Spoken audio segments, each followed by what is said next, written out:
Is this the best travel camera on the market right now?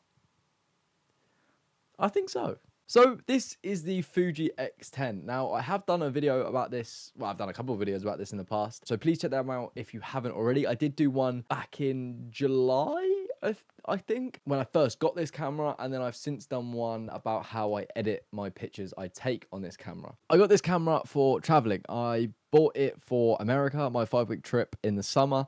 And it was amazing. It was such a staple to the trip. I think I would have lost my mind if I didn't have this little beast. So it's always going to have a special place in my heart for that reason alone. There's tons of things I like about this camera. There's a few things I don't like about this camera. And then I'm just going to share a few little things that I found out whilst using the camera. So what I liked about the camera, how convenient it is, as I've said, how small it is, the fact you can fit it in your pocket, it can strap around my waist, and I just love that look aesthetically anyway. The lens can zoom in and out. Fun fact, actually, how you turn it on, you actually turn the lens like this, so then it pops out, and the camera is now on. Oh, look, it's me. Oh, that is really flattering, isn't it?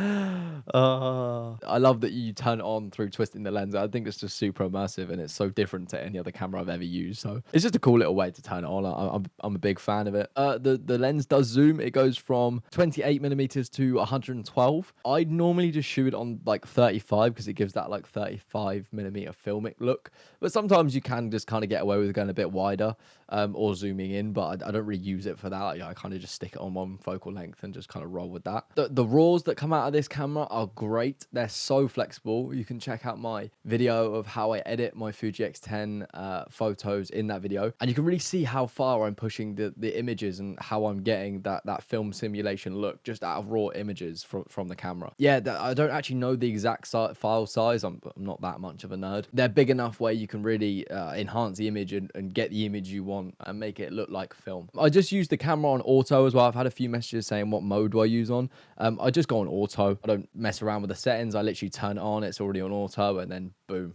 I'm snapping away. Now, what I don't like about this camera is that the screen at the back is awful. So even when I'm just going through the viewfinder, I'm just holding it up to my face, about to take a picture, it doesn't resemble what the picture it actually takes at all. The picture that's shown on the back of the screen is oftentimes very overexposed when the image actually isn't, which I think is very strange, but I kind of just don't take notice of the screen anyway. Like I say, I use it as a film camera, so I'd actually rather if the screen wasn't there and I was just taking digital pictures, I didn't have a clue what I was actually taking. But if you are someone that heavily relies on the screen, that's a little bit of a down mark, but it doesn't really bother me too much anyway, because like I say, I don't really use the screen. I'm literally just pointing and shooting. Now, I've had quite a few people ask me how good is the flash, and before we go into that, I'm just going to show you how the flash comes up.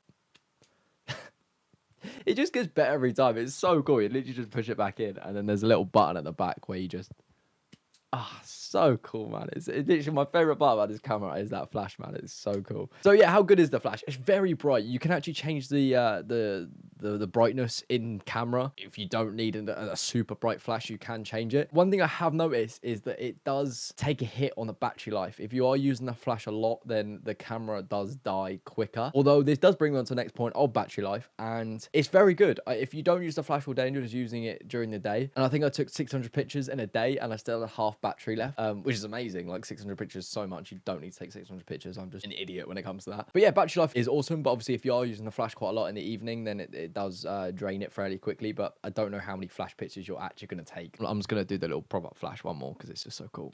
Oh, so good. So good. So like I said, and what I liked about it is unbelievably portable.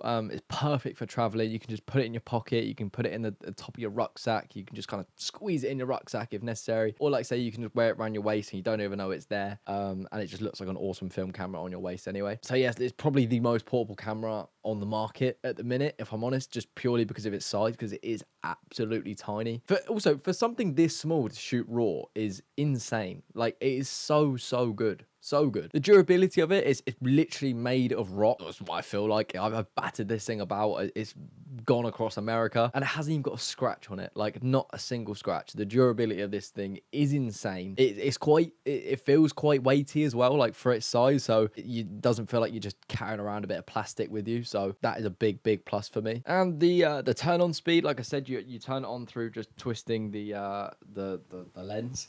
And yeah, it's super fast. You turn it on, boom, straight away, it's on, ready to shoot. So absolutely no dramas about that. The fact that this thing shoots raw images and you can edit them how you like, and you can really make them look like film, and you can really like push the limits of the pictures, it's amazing. Like if you are planning on doing some film simulation with this and you want a small camera that shoots raw, this is perfect. I would generally look no further whatsoever. This is the best camera on the market for its size, for it to shoot raw, and getting that film simulation look digitally as well is just absolutely amazing, like unbelievable. Like I said, I've had it for like 6 months now. I've taken it across America, and it's still in one piece. So happy days, really. I've had quite a few of those questions asked me on social media, so hopefully that has answered a lot of the questions. Let me know if you do have more, because I will answer them. But yeah, that is all from me, and I will see you soon.